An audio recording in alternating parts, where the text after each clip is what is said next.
Okay, today we're going to talk about the Russian domain. The first thing we're going to talk about is why we call it the Russian domain. A lot of students, it's one of the first things they ask because generally we talk about other regions, as you saw Latin America, the Caribbean, but why is this the Russian domain? So here's one. It's just, remember we talked about in the very beginning about maps and regarding area versus size or shape versus area as well as size, but being able to accurately portray one feature over the other just tends to distort the other. So this is a very large space, this region. So it's very interesting when we go from one side to the next, especially when you'll see maps. You can see some of the different map projections that are used, and the differences are quite noticeable.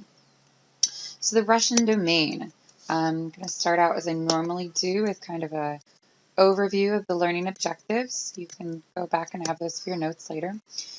So what do I mean by domain? The term domain suggests the persistent influence within the 5 other nations included in the region. So obviously Russia, but also Belarus, Ukraine, Moldova, Georgia, and Armenia. When we talk about this region, a lot of people automatically assume that we would include other countries which were part of the former Soviet Union. From some perspectives, people would include this to be part of the Russian domain, but generally speaking, the consensus is that these regions no longer are. In fact, some of these regions, so for some of these countries, for example, Kazakhstan, Uzbekistan, Kyrgyzstan, Turkmenistan, Tajikistan, and Azerbaijan, we'll actually talk about, I think it's next week when we talk about Central Asia. And then other countries like Estonia, Latvia, Lithuania, we actually included with Europe. Part of this, and you'll see as we talk about through this unit and then also the next unit, part of this is related to post-Soviet political relationships as well as trade relationships. And then this has also had a stronger influence on other cultural and linguistic aspects as well. So when we're referring to the Russian domain, we're talking about basically these 5 previous Soviet Union or countries that were part of the Soviet Union and Russia itself. So here we have the former Soviet Union. So you can see the expansiveness. So all of the colored, except for the light brown countries, were part of the Soviet Union. We have Russia and all the countries that we just mentioned as well. So we've got Georgia, Armenia, Moldova, Belarus. You can see Ukraine is technically not considered part of this region. And again, that's mostly due to political relationships. There is a little corner of Russia up here that we'll talk about. It's called an exclave, so it's part of Russia, but it's technically separated. Much as you might think like, oh, well, that's really weird. Why did they do that? But then if you look at the United States, we have Alaska. It's a much larger piece of land, but it still is part of the United States. So we've got up there Estonia, Lithuania, which are now considered part of Europe. And then we have the stands. We usually just refer to these as the stands. Azerbaijan as well, which are now we'll talk about next week when we get to Central Asia. So the Russian domain, here's a good example of when I was talking about the maps. I could make this map larger, but it's still not going to stretch it out quite as much as this one. So this is just Russia. You can see it's a very vast and diverse country. This region Russia as well as the additional countries. This region we often talk about as superlatives. It's a very large region. It's one of the largest regions. Russia itself is the largest country, if I'm not mistaken, has the largest freshwater lake, a lot of natural resources.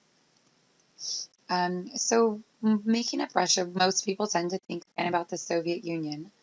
And even within a lot of these countries in the Soviet Union, or post-Soviet countries, we would call them now, there is still a very strong Russian influence in this region. And definitely, if not so much as a linguistic or cultural influence, there's definitely a lot of Soviet influences. This could be regarding trading, market infrastructure, regarding government, so this is many ways, it's like the cultural or the colonial legacy in many ways. It wasn't necessarily colonized, but it's very comparative to colonial legacies that we talked about in other regions. So today we see a lot of new waves of political and economic instability. for these outer regions, as well as questionably to some extent to Russia itself. For a lot of this region, we're seeing continual changes in global relationships. So after the fall of the Soviet Union in 1991, a lot of the countries were still reliant and dependent on relationships with Russia itself. And over time, some of these countries have been able to look away and go other directions. And sometimes this has created internal rift, as we'll talk about with the situation with Ukraine, where there's some parts of the population that still want to maintain strong relationships with Russia, whereas the other part of the population primarily wants to have a relationship with Europe. So this can cause more rifts and a lot of instability within countries. And today there's a lot of concern about President Putin as well. So one of the concepts your book talks about is oligarchs. So oligarchs are small groups of wealthy, very private businessmen who control, they make it very clear to say, along with organized crime, important aspects of the Russian economy. Now, this is a specific concept related to Russia, but this isn't limited to Russia. This is definitely a concern and an issue around the world. So physical geography. Again, Russia is very distinct based on its size alone, especially this area, right? But particularly Russia. You can see over here we have the western border, and it goes all the way to the eastern border. It's a very, very vast country. It has a very rich store of natural resources, and natural gas, a lot of mineral resources. Realistically, even a lot. Peat could be considered a resource, wood, and it's really, this region has largely been characterized, and one of the biggest factors that has continued to influence the natural environment, and we'll talk about a lot of the environmental problems that they've been having, and they continue to have, are related to unrestrained economic development in the Soviet Union. One of the main objectives was to develop the country in order to get on par after the Bolshevik Revolution, to get on par with the rest of the world regarding development. So there was just unrestrained economic development, but that meant using natural resources, creating a lot of pollution, manufacturing. And we'll talk about these here in the next few slides as well. So regarding climate, generally speaking, it's very high. So we have high latitude continental climate. Seasonal temperature extremes, gets very, very cold in the winters. So you can see the temperatures. We've got subarctic dry, subarctic. We do have, and then continental tends to be very cool, dry as well, not getting a lot of maritime influences. And what this really means is that there's a very short growing season. So agricultural production is really limited in this country, which is a huge factor. So in order to make agriculture productive, you have to have a lot of inputs. You have to have a lot of irrigation as well. They have to try and take advantage of very short growing season. So in Western Russia, we see this vast area, which is technically part of the European plain. You have a lot of river systems, and they're linked by canals. So again, very characteristic about some of the things we talked about with Europe. They have very cold winters and relatively cool summers still. Agricultural region. I like that your book decides in this chapter, and then they continue to do this for the next few units. They really talk about specific types of soil. Normally this is something I would kind of skip over because it's not something I'm really going to test you on, but I think it's important to include here because you can see, so we've got the map here showing us the different type of agricultural regions. We've got tundra, which basically means it's frozen year-round, or it should be frozen the ground anyways. We've got the taiga, which we'll talk about. It's just a very vast forest, coniferous forest. You have dry lands, which is the yellow down in the south, mountains. So then we can see the orange regions are diversified agriculture. The light green is large-scale grain production. Dark green is urban truck farming. And then we have humid subtropical specialized agricultural production, which is very limited to two little areas. I haven't seen anywhere else on the map. It's this section here and this section here, which looks like it's all in Georgia. And a big part of this, so besides the fact that we do have frozen soil in the farther north, but the soil itself, not only from the weather, but the soil itself also really limits productivity. So they talk about two different types of soil types, and you can see here regarding the grain regions, they're going to have this Chernozem soils, which is a very dark, fertile soil, which is more typically found in grasslands, much similar to what we would have found in the United States. But a lot of the soil is actually a podzol soil. It's a very acidic soil, and it limits the fertility of the soil, so it limits the ability of the soil. So even if they had different climatic conditions, a lot of the soil across the country is still quite infertile. I should say on a large scale, right? Okay, so down for the eastern part, we have the Ural Mountains, which provides both a physical and a cultural boundary. There's a lot of valuable mineral sources. As you can see, it's not very populated. It's especially in Siberian regions. It's not very populated at all. Permafrost, so again, we see a lot of the land being frozen most of the year around, which is a good thing because a lot of these, and we'll talk about, I've got a slide and when we talk about climate change, it's actually peat. And peat is basically a carbon sink. It stores a lot of carbon. So as these lands are being defrosted and the soils are heating up and they can decompose, is what we'll see is a larger release of carbon into the atmosphere.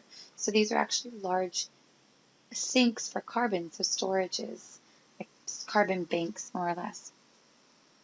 And this helps prevent further climate change. So this is actually a concern for climate change as well. And then we also, again, see the taiga, which I just mentioned, is very vast coniferous forest systems. In the very far east, again, we have proximity to the Pacific Ocean, very north. We do have very southerly latitudes as well. And there's also a very fertile riverway system and river valley system.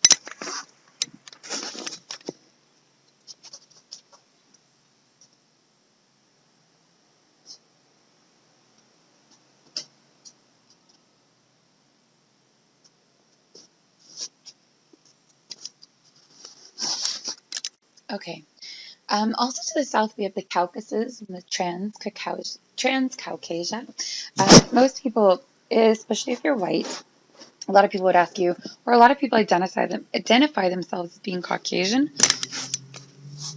So the term Caucasian actually refers to people from the Caucasus mountain range and mountain areas.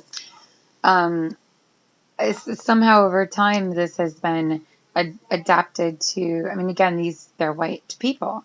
Most of the people who are from Western Europe, another classification would be Anglo-Saxon, which is just kind of a random tidbit. If you've ever heard of the term Caucasian or identify as Caucasian, it technically refers to this region. So the Caucasus Mountains, you can see down there the mountain range. It provides eastern Russia's southern boundary. It's very prone to earthquakes, and it can be quite productive for agriculture in some regions, especially in the southern regions. So Russia in general, when we get to this section of the chapter, we talk about environmental problems. This region really has a lot of long-standing environmental problems, and a lot of it goes back to the rapid Soviet industrialization. There was this Lenin did actually starting with Lenin. Lenin, it might have been Stalin, sorry.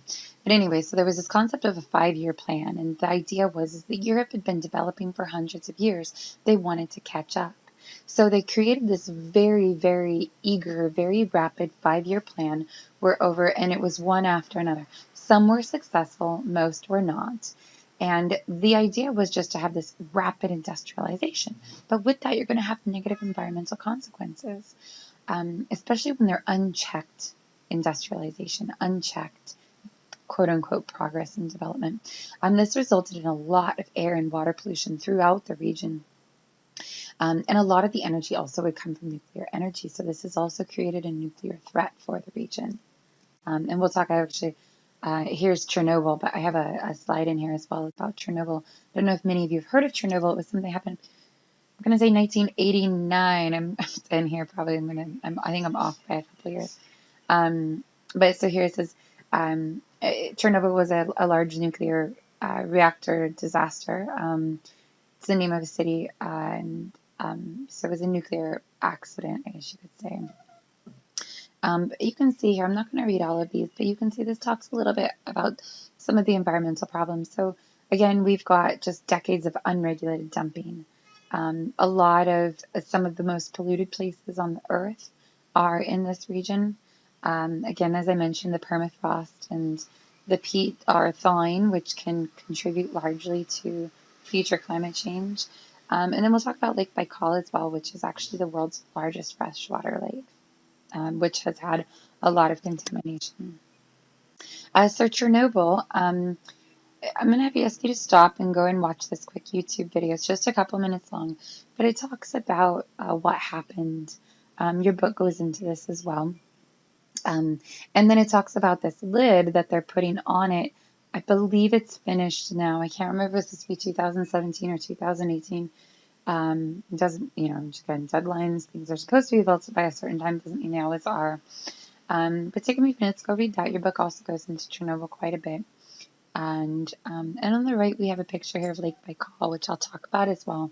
And Lake Baikal has seen a lot of improvements in recent years as well, including the comeback of some very specific endemic animal species, such as the Amur leopards as well. So as I mentioned, the Russian domain is very characteristic of a lot of natural superlatives, meaning largest, biggest, to take you back to a refresher course on 6th grade language arts. Russia, so this domain itself covers 11 time zones. Now, if you think the United States, mainland United States covers 3 time zones, right, between New York to California. Even if we add in Hawaii, which is really far away from the mainland, you're only adding in an extra 3 time zones. This region has the highest volcano in Eurasia, very characterized the region by geyser steppes, permafrost, jungles, taiga forest, which makes up about 1/5 of the global forest cover. So when I said expansive, I really mean expansive. About 1/3 of the world's wildlife areas are in this region. They have very charismatic species such as the Siberian tiger, sorry, it's typo, snow leopards, polar bears, Asiatic black bears. Anton Chekhov, who's a Russian author, has a great quote here to kind of personify this region. The strength of the taiga does not lie in its giant trees and its silence, but in that only migrating birds know where it ends. Because it literally is. We're talking about, as it says, 1/5 of the global forest cover. It's vast. It's a very vast forest area, and it's very important. Lake Baikal. So Lake Baikal, here you can see, and if you go back, remember I made that comment about maps. This again is not the best map, but you can see it's very, here Lake Baikal, so it's quite a large area. Here's Lake Baikal itself. So it's the largest body of fresh water in the world. So every river, stream, creek in the whole entire world, if it all flowed into it, just this one lake, it would take a year to fill it. And it takes 400 years to empty it based on its natural rate of being emptied. Obviously, humans can fix that problem, I suppose. It's not really a problem, but you know what I mean. It has existed continuously for over 30 million years. It's the deepest lake in the world. The Baikal Rift is 7 times as deep as the Grand Canyon. It's completely oxygenated, even 1,700 meters down. That's really impressive. Once you get to those depths, a lot of bodies of waters are not oxygenated. It's got mega diversity, so over 1,500 endemic species. If you're not familiar with the term endemic, endemic means it's only found there. So islands are a really good example. The Nene goose, for example, is an endemic species. It's only found in Hawaii. So some of these are the Amur leopard, the Baikal seal, Amul salmon.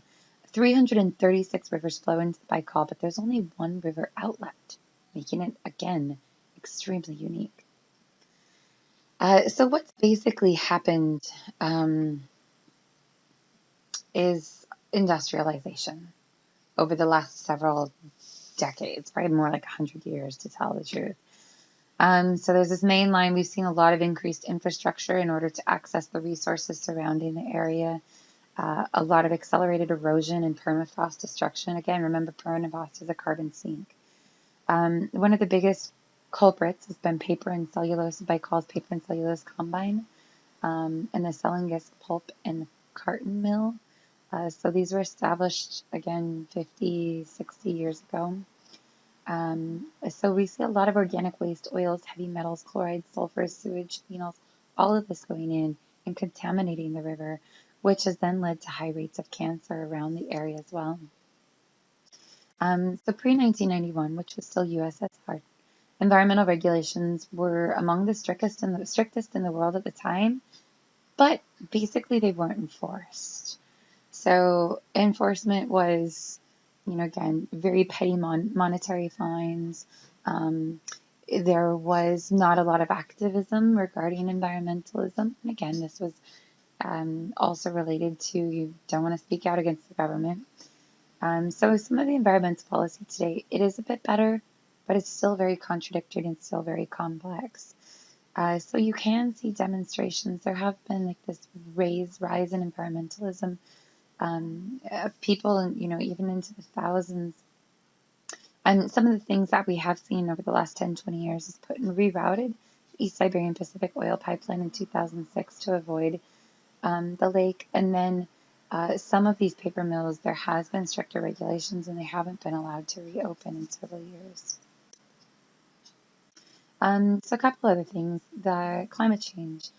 So there are some potential benefits for this region, kind of like as we talked about with Canada, they might see extended agricultural regions, even though the soil is not the best in some places.